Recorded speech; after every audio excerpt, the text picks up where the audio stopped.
ಇನ್ನುಳಿದ ಪ್ರಮುಖ 30 ಸುದ್ದಿಯನ್ನು ಒಂದೊಂದಾಗಿ ನೋಡ್ತಾ ಹೋಗೋಣ. ಮೋದಿ ಸಾಕ್ಷ್ಯಚಿತ್ರ ವಿವಾದದ ಬೆನ್ನಲ್ಲೇ ಬಿಬಿಸಿ ಕಚೇರಿಯ ಮೇಲೆ ಇವತ್ತು ಐಟಿ ಅಧಿಕಾರಿಗಳು ಭೇಟಿ ಕೊಟ್ಟು ಪರಿಶೀಲನೆ ಮಾಡಿದ್ದಾರೆ. ದೆಹಲಿಯಲ್ಲಿರುವ ಬಿಬಿಸಿ ಕಚೇರಿ, ಮುಂಬೈನ ಬಿಬಿಸಿ ಕಚೇರಿ ಮೇಲೆ ಐಟಿ ಅಧಿಕಾರಿಗಳು ಭೇಟಿ ಕೊಟ್ಟು ಪರಿಶೀಲನೆಯನ್ನ ಮಾಡಿದ್ದಾರೆ. ಕಚೇರಿಯಲ್ಲಿರುವಂತಹ ಉದ್ಯೋಗಿಗಳ ಮೊಬೈಲ್ ಅನ್ನು ವಶಕ್ಕೆ ಪಡೆದಿದ್ದಾರೆ. ಫೋನ್ ಬಳಸದಂತೆ ಸೂಚನೆಯನ್ನ ನೀಡಲಾಗಿದೆ. ಕಚೇರಿಯಲ್ಲಿ ಐಟಿ ಅಧಿಕಾರಿಗಳು ಅಕೌಂಟ್ ಬುಕ್ ಅನ್ನ ಪರಿಶೀಲನೆ ಮಾಡಿದ್ದಾರೆ. ಮಾಜಿ ಸಿಎಂ ಸಿದ್ದರಾಮಯ್ಯನವರಿಗೆ ಕ್ಷೇತ್ರಕ್ಕಾಗಿ ಡಿಮ್ಯಾಂಡ್ ಶುರುವಾಗಿದೆ. ಬಾದಾಮಿ ಹಾಗೂ ವರ್ಣ ಕ್ಷೇತ್ರದಿಂದ ಸ್ಪರ್ಧೆಗೆ ಬೆಂಬಲಿಗರು ಒತ್ತಾಯವನ್ನು ಮಾಡಿದ್ದಾರೆ. ಇಂದು ಬಾದಾಮಿಯಿಂದ ಬಂದಂತ ನೂರಾರು ಕಾರ್ಯಕರ್ತರು ಸಿದ್ದರಾಮಯ್ಯ ನಿವಾಸಕ್ಕೆ ಆಗಮಿಸಿ ತಮ್ಮ ಕ್ಷೇತ್ರದಲ್ಲೇ ಸ್ಪರ್ಧಿಸುವಂತೆ ಒತ್ತಾಯಿಸಿದರು. ಸಿದ್ದು ಮನವೊಲಿಕೆಗೂ ಕೂಡ ಬಗ್ಗದಂತ ಬಾದಾಮಿ ಕಾರ್ಯಕರ್ತರು ಸಿದ್ದು ಕಾರಿಗೆ ಬೀಳಲಿಕ್ಕೆ ಮುಂದಾದರು. ಅಲ್ಲದೆ ಬಾದಾಮಿ ಕ್ಷೇತ್ರದಿಂದ ಸ್ಪರ್ಧೆ ಮಾಡದಿದ್ರೆ ಕಾಂಗ್ರೆಸ್ ಸ್ಥಾನಗಳಿಗೆ ರಾಜೀನಾಮೆ ನೀಡುವುದಾಗಿ ಬೆಂಬಲಿಗರು ಎಚ್ಚರಿಕೆಯನ್ನು ಕೊಟ್ಟರು.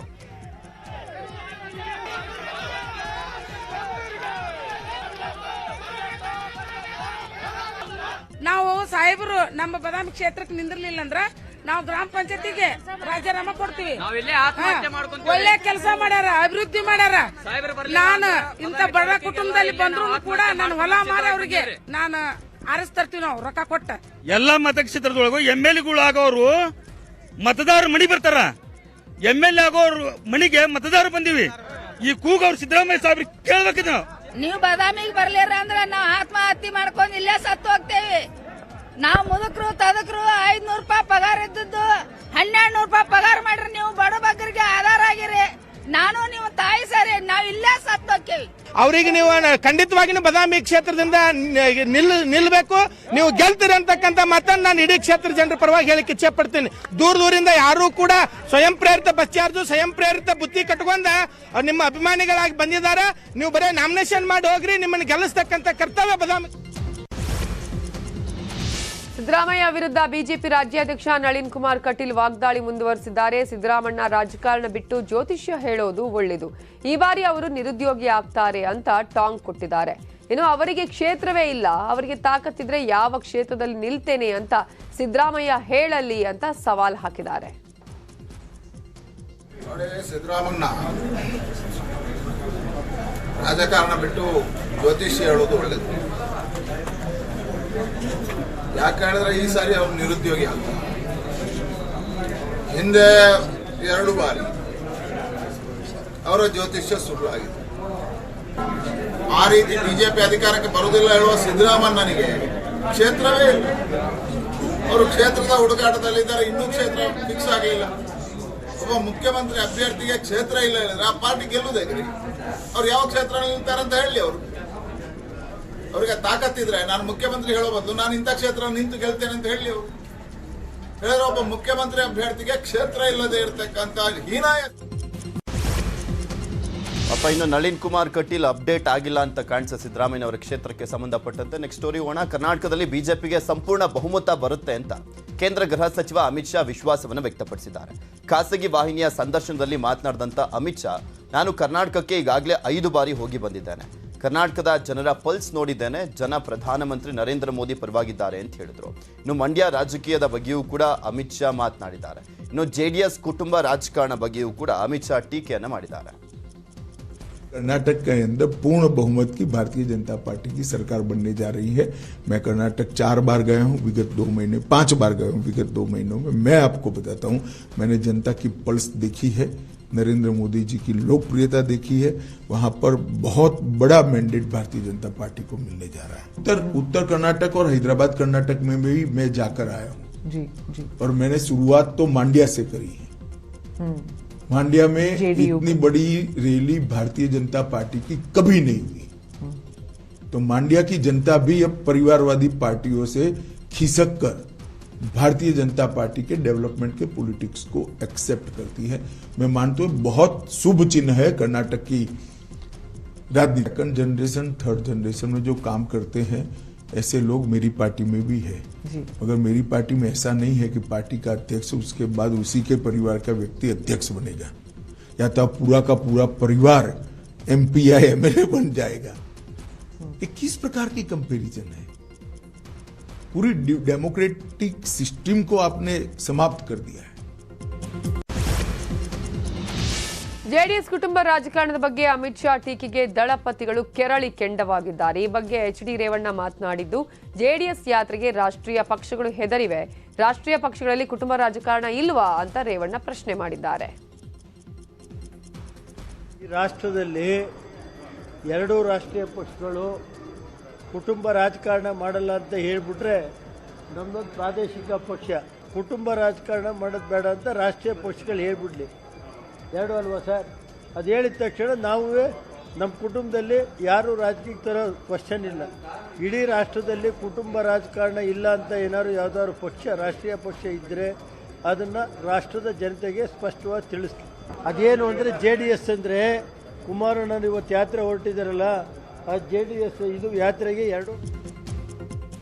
ಇನ್ನು ಧಾರವಾಡದಲ್ಲಿ ಅಮಿತ್ ಶಾ ಹೇಳಿಕೆಗೆ ಕುಮಾರಸ್ವಾಮಿ ಟಾಂಗ್ ಕೊಟ್ಟರು. ಬಿಜೆಪಿಯಲ್ಲಿ ಕುಟುಂಬ ರಾಜಕಾರಣ ಇಲ್ವಾ ಅಂತ ಪ್ರಶ್ನೆ ಮಾಡಿದ್ರು. ಕರ್ನಾಟಕ ಉತ್ತರ ಪ್ರದೇಶ ಅಲ್ಲ, ನಮ್ಮ ರಾಜ್ಯದಲ್ಲಿ ಅವರ ಕೊಡುಗೆ ಏನು ಅಂತ ಹೇಳಲಿ ಅಂತ ಪ್ರಶ್ನೆ ಮಾಡಿದ್ರು. ಕರ್ನಾಟಕದಲ್ಲಿ JDS ಹವಾ ಎಷ್ಟಿದೆ ಅನ್ನೋದು ಅಮಿತ್ ಶಾ ಅವರಿಗೂ ತಲುಪಿದೆ ಅಂತ ಶಾಸಕ ರವೀಂದ್ರ ಶ್ರೀಕಂಠಯ್ಯ ಹೇಳಿದ್ದಾರೆ.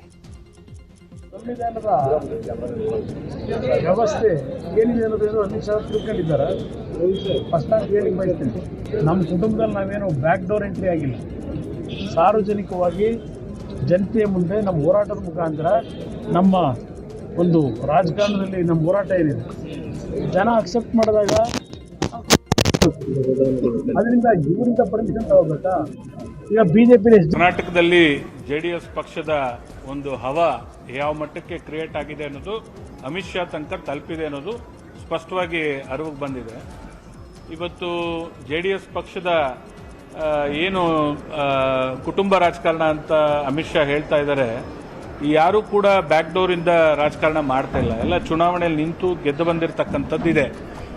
BJPಲೂ ಕೂಡ ಅನೇಕರು ಅವರ ತಂದೆ ಮತ್ತು ಅವರ ಕುಟುಂಬದ ಹೆಸರು ಹೇಳಿಕೊಂಡು ಮತ್ತು ಅವರ ತಂದೆ ಬದುಕಿರೋ ಹಾಗೇನೆ ಅವರು ಕೂಡ ಮಕ್ಕಳುಗಳು ರಾಜಕೀಯ ಮಾಡ್ತಾ ಇದ್ದಾರೆ. ಯಡಿಯೂರಪ್ಪನವರು ಮಗ ಅನೇಕರು ಇದಕ್ಕೆ ನಿದರ್ಶನ ಇದೆ.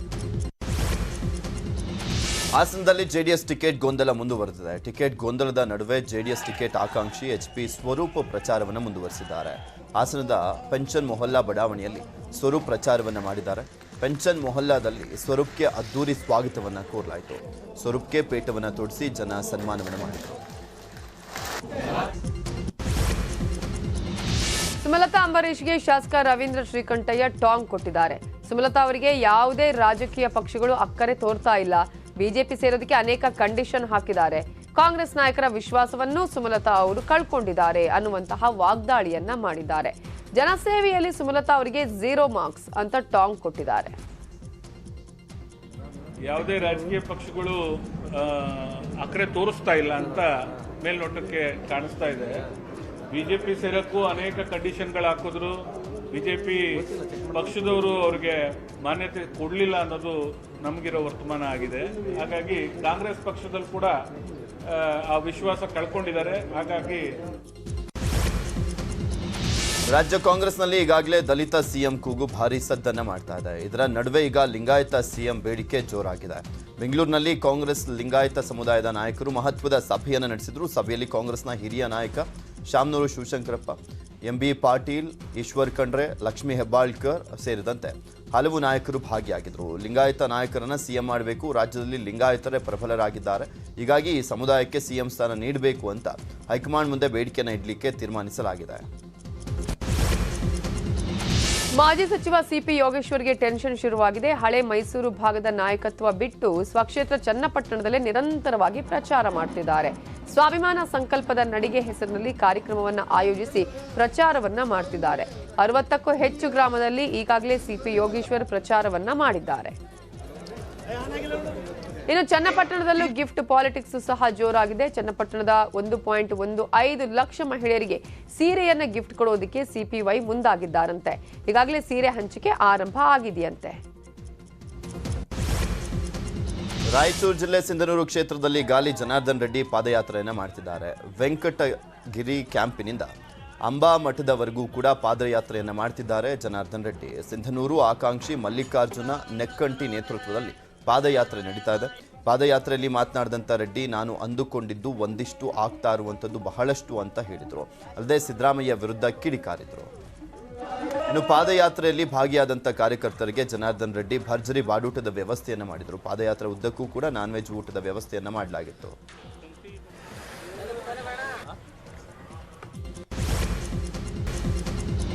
ಬೆಂಗಳೂರಿನಲ್ಲಿ ಸೆರೆ ಸಿಕ್ಕ ಶಂಕಿತ ಉಗ್ರ ಆರಿಫ್ ವಿಚಾರಣೆ ಮುಂದುವರೆದಿದೆ. ಎನ್ಐಎ ತನಿಖೆ ವೇಳೆ ಶಂಕಿತ ಉಗ್ರ ಆರಿಫ್ ಸ್ಫೋಟಕ ಸತ್ಯವನ್ನು ಬಾಯ್ಬಿಟ್ಟಿದ್ದಾನಂತೆ. ಅಲ್-ಖೈದಾ ಸೂಚನೆಯಂತೆ ಕೆಲಸ ಮಾಡ್ತಿದ್ದಂಥ ಆರಿಫ್ ದೇಶದಲ್ಲಿ ಸ್ಫೋಟ ನಡೆಸುವ ಟಾಸ್ಕ್ ಅನ್ನು ಆರಿಫ್ಗೆ ವಿದೇಶಿ ಹ್ಯಾಂಡ್ಲರ್ಸ್ ನೀಡಿದ್ರಂತೆ. ಇದಕ್ಕಾಗಿ ಯುವಕರನ್ನ ಸೆಳೆದು ಟ್ರೈನಿಂಗಿಗೆ ಕಳಿಸಲಿಕ್ಕೆ ಆರಿಫ್ಗೆ ಸೂಚನೆಯನ್ನು ನೀಡಲಾಗಿತ್ತಂತೆ. ಇನ್ನು ಅಖ್ತರ್ ಹುಸೇನ್ನನ್ನು ಅಸ್ಸಾಂನಿಂದ ಕರೆಸಿದ್ದು ಇದೇ ಆರಿಫ್ ಅಂತೆ. ಆದರೆ ಅಖ್ತರ್ ಬಂಧನ ಆಗ್ತಾ ಇದ್ದಂತೆ ಆರಿಫ್ ಸೈಲೆಂಟ್ ಆಗಿದ್ದಂತೆ. ಮತ್ತೆ ಕೆಲ ದಿನಗಳ ಹಿಂದಷ್ಟೇ ಆಕ್ಟಿವ್ ಆಗಿದ್ದ. ಬೆಂಗಳೂರಿನ ಯಲಹಂಕ ವಾಯುನೆಲೆಯಲ್ಲಿ 2ನೇ ದಿನದ ಏರೋ ಶೋ ನಡೀತಾ ಇದೆ. ಇಂದು ಸಹ ಹಲವು ಯುದ್ಧ ವಿಮಾನಗಳು ಆಗಸದಲ್ಲಿ ಘರ್ಜನೆಯನ್ನ ಮಾಡಿವೆ. ತಪಾಸ್, ಹರ್ವಾರ್ಡ್, ಡಕೋಟಾ, F-16, F-35 ಹಾಗೂ ರಫೇಲ್ ಯುದ್ಧ ವಿಮಾನಗಳು ಬಾನಂಗಳದಲ್ಲಿ ಘರ್ಜನೆಯನ್ನ ಮಾಡಿವೆ. ವೈಮಾನಿಕ ಪ್ರದರ್ಶನ ವೀಕ್ಷಣೆಗೆ ಜನಸಾಗರವೇ ಹರಿದು ಬಂದಿದೆ. ಏರೋ ಇಂಡಿಯಾ ಶೋನಲ್ಲಿ ಸ್ವದೇಶಿ HAL ನಿರ್ಮಿತ ಮಾದರಿಯೊಂದರಲ್ಲಿ ಹನುಮಾನ್ ಫೋಟೋ ಇತ್ತು. HLFT-42 ಮಾರುತ್ ಹೆಸರಿನ ಜೆಟ್ ಮೇಲಿದ್ದ ಹನುಮಾನ್ ಫೋಟೋಗೆ ಕೆಲವರು ವಿರೋಧವನ್ನ ವ್ಯಕ್ತಪಡಿಸಿದ್ದಾರೆ. ವಿವಾದವಾಗ್ತಾ ಇದ್ದಂತೆ ರಕ್ಷಣಾ ಇಲಾಖೆ ಅಧಿಕಾರಿಗಳು ಫೈಟರ್ ಜೆಟ್ ಮಾದರಿ ಮೇಲಿದ್ದ ಫೋಟೋವನ್ನ ತೆಗೆಸಿದ್ದಾರೆ. ಬೆಂಗಳೂರಿನಲ್ಲಿ ಬಿಬಿಎಂಪಿಯ ಕಳಪೆ ಕಾಮಗಾರಿ ಮುಂದುವರೆದಿದೆ. ನಿನ್ನೆ ರಾತ್ರಿಯಷ್ಟೇ ಹಾಕಿದ್ದಂಥ ಡಾಂಬರ್ ಇಂದು ಬೆಳಗ್ಗೆ ಕಿತ್ತು ಬರ್ತಾ ಇದೆ. ಅಗ್ರಹಾರ, ದಾಸರಹಳ್ಳಿ, ಮಾಗಡಿ ಮುಖ್ಯ ರಸ್ತೆಯಲ್ಲಿ ಈ ಘಟನೆ ನಡೆದಿದೆ. ಹೊಸ ರಸ್ತೆ ಸಂಪೂರ್ಣ ಧೂಳುಮಯವಾಗಿತ್ತು. ಪಾಲಿಕೆಯ ಕಳಪೆ ಕಾಮಗಾರಿಗೆ ಜನರು ಆಕ್ರೋಶವನ್ನು ವ್ಯಕ್ತಪಡಿಸಿದರು. ಈ ಬಗ್ಗೆ ನ್ಯೂಸ್ 18 ವರದಿಯನ್ನು ಮಾಡ್ತಾ ಇದ್ದಂತೆ ಎಚ್ಚೆತ್ತಂತ ಬಿಬಿಎಂಪಿ ಕಿತ್ತು ಬರ್ತಾ ಇರುವಂಥ ಡಾಂಬರನ್ನು ತೆಗಿತಾ ಇದ್ದಾರೆ. JCBಯಿಂದ ರಸ್ತೆಯಲ್ಲಿರುವಂಥ ಜಲ್ಲಿಯನ್ನು ತೆರವು ಮಾಡಿ ಮತ್ತೆ ಡಾಂಬರೀಕರಣವನ್ನು ಮಾಡಲಾಗ್ತಾ ಇದೆ. ಕೇಂದ್ರ ಸರ್ಕಾರದ ಆದೇಶದ ಮೇರೆಗೆ ಯದುಗಿರಿ ಯತಿರಾಜ ಶ್ರೀಗಳಿಗೆ ವೈ ಕೆಟಗರಿ ಭದ್ರತೆಯನ್ನ ನೀಡಲಾಗಿದೆ. ನಿನ್ನೆಯಿಂದ ಯದುಗಿರಿ ಶ್ರೀಗಳಿಗೆ ರಾಜ್ಯ ಸರ್ಕಾರ ವೈ ಕೆಟಗರಿ ಭದ್ರತೆಯನ್ನ ಒದಗಿಸಿದೆ. ಯದುಗಿರಿ ಯತಿರಾಜ ಶ್ರೀಗಳಿಗೆ ಹಲವು ದಿನಗಳಿಂದ ನಿರಂತರವಾಗಿ ಬೆದರಿಕೆ ಕರೆಗಳು ಬರ್ತಾ ಇದ್ವು. ಈ ಹಿನ್ನೆಲೆಯಲ್ಲಿ ನಿಷೇಧಿತ PFI ಸಂಘಟನೆಯೂ ಕರೆಯನ್ನ ಮಾಡ್ತಾ ಇತ್ತು. ನಿರಂತರವಾಗಿ ಪ್ರಾಣ ಬೆದರಿಕೆ ಕರೆಗಳು ಬರ್ತಾ ಇದ್ದಂತಹ ಹಿನ್ನೆಲೆಯಲ್ಲಿ ಕೇಂದ್ರ ಗೃಹ ಇಲಾಖೆಗೆ ಭದ್ರತೆಯನ್ನ ಕೋರಿ ಯತಿರಾಜ ಶ್ರೀಗಳು ಮನವಿಯನ್ನ ಮಾಡಿದ್ರು. ಮಂಡ್ಯದ ಶ್ರೀರಂಗಪಟ್ಟಣದ ಕರಿಘಟ್ಟ ಅರಣ್ಯ ಪ್ರದೇಶಕ್ಕೆ ಕಿಡಿಗೇಡಿಗಳು ಬೆಂಕಿಯನ್ನ ಹಚ್ಚಿದ್ದಾರೆ. ಬೆಂಕಿ ಹಚ್ಚಿದ ಪರಿಣಾಮ ಕಾಡಿನಲ್ಲಿದ್ದಂಥ ಸಣ್ಣ ಪುಟ್ಟ ವನ್ಯಜೀವಿಗಳು ಪ್ರಾಣವನ್ನು ಉಳಿಸಿಕೊಳ್ಳಿಕ್ಕೆ ಪರದಾಟವನ್ನು ಮಾಡಿವೆ. ಕೆಲ ಪ್ರಾಣಿಗಳು ಬೆಂಕಿ ಕೆನ್ನಾಲಿಗೆಗೆ ಸಿಲುಕಿ ಪ್ರಾಣವನ್ನು ಬಿಟ್ಟಿವೆ. ಈ ಮಧ್ಯೆ ಬೆಂಕಿಯ ಕೆನ್ನಾಲಿಗೆಯಿಂದ ಪಾರಾಗಲಿಕ್ಕೆ ಹಾವೊಂದು ಮರವೇರುವಂಥ ದೃಶ್ಯ ಮನ ಕಲಕುವಂತಿದೆ. ಈ ಬಗ್ಗೆ ಪರಿಸರ ಪ್ರೇಮಿಗಳು ಆತಂಕವನ್ನು ವ್ಯಕ್ತಪಡಿಸಿ ಮೌಢ್ಯದಿಂದ ಕರಿಘಟ್ಟ ಅರಣ್ಯಕ್ಕೆ ಬೆಂಕಿಯ ಹಚ್ಚದಂತೆ ಮನವಿಯನ್ನು ಮಾಡಿಕೊಂಡಿದ್ದಾರೆ. ಚಿಕ್ಕಮಗಳೂರಿನಲ್ಲಿ ಕಾಡಾನೆ ದಾಳಿ ಮುಂದುವರೆದಿದೆ. ಕಾಫಿ ತೋಟದಲ್ಲಿ ಕೆಲಸ ಮಾಡ್ತಾ ಇದ್ದ ಕಾರ್ಮಿಕರನ್ನ ಕಾಡಾನೆ ಅಟ್ಟಾಡಿಸಿದೆ. ಕಳಸ ತಾಲೂಕಿನ ಹೊರನಾಡು ಸಮೀಪದ ಹೆಬ್ಬಾಳೆ ಬಳಿ ಈ ಘಟನೆ ನಡೆದಿದೆ.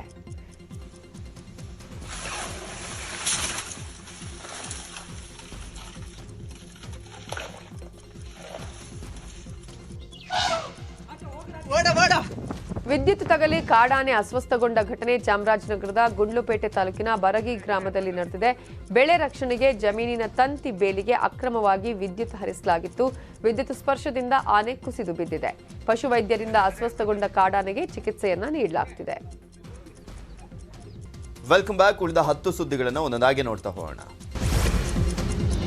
ಮದುವೆ ಆಗು ಇಲ್ಲ ಸಾಯಿ ಅಂತ ಹೇಳಿದ್ದಕ್ಕೆ ಯುವತಿಯೊಬ್ಬಳು ಆತ್ಮಹತ್ಯೆಯನ್ನ ಮಾಡಿಕೊಂಡಿರುವಂಥ ಘಟನೆ ನಡೆದಿದೆ. ಶಿವಮೊಗ್ಗ ನಗರದ ಬೊಮ್ಮನಕಟ್ಟೆ ಬಡಾವಣೆಯಲ್ಲಿ ಈ ಒಂದು ಘಟನೆ ನಡೆದಿದೆ. 20 ವರ್ಷದ ಸುಮಾ ಆತ್ಮಹತ್ಯೆಯನ್ನ ಮಾಡಿಕೊಂಡಂತ ಯುವತಿ 2019ರಲ್ಲಿ ನ್ಯಾಮತಿ ಮೂಲದ ಪ್ರವೀಣ್ ಎಂಬುವ ಯುವಕನೊಂದಿಗೆ ಸುಮಾ ನಿಶ್ಚಿತಾರ್ಥ ನಡೆದಿತ್ತು. ಯುವಕನ ಕಡೆಯವರು ಶೀಘ್ರ ಮದುವೆ ಮಾಡಿಕೊಡಿ ಅಂತ ಒತ್ತಾಯಿಸಿದ್ರು. ಮದುವೆಗೆ ಮನಸ್ಸಿಲ್ಲ ಎಂದರೆ ಹೋಗಿ ಸಾಯಿ ಅಂತ ಯುವಕನ ಸಂಬಂಧಿಕರು ಬೈದಿದ್ರಂತೆ. ಇದರಿಂದ ನೊಂದಂತ ಯುವತಿ ಆತ್ಮಹತ್ಯೆಯನ್ನ ಮಾಡಿಕೊಂಡಿದ್ದಾಳೆ ಅಂತ ಹೇಳಲಾಗ್ತಾ ಇದೆ. ಉಡುಪಿಯಲ್ಲಿ ಪ್ರೇಮಿಗಳ ದಿನವನ್ನ ವಿಭಿನ್ನವಾಗಿ ಆಚರಣೆ ಮಾಡಲಾಗಿದೆ. ಗೋ ಆಲಿಂಗನ ಮಾಡಿಕೊಳ್ಳುವ ಮೂಲಕ ವ್ಯಾಲೆಂಟೈನ್ಸ್ ಡೇಯನ್ನ ಆಚರಿಸಲಾಗಿದೆ. ಮಣಿಪಾಲದ ಶಿವಪಾಡಿ ದೇವಸ್ಥಾನದಲ್ಲಿ ವಿಶಿಷ್ಟವಾಗಿ ಪ್ರೇಮಿಗಳ ದಿನಾಚರಣೆಯನ್ನ ಮಾಡಲಾಯಿತು.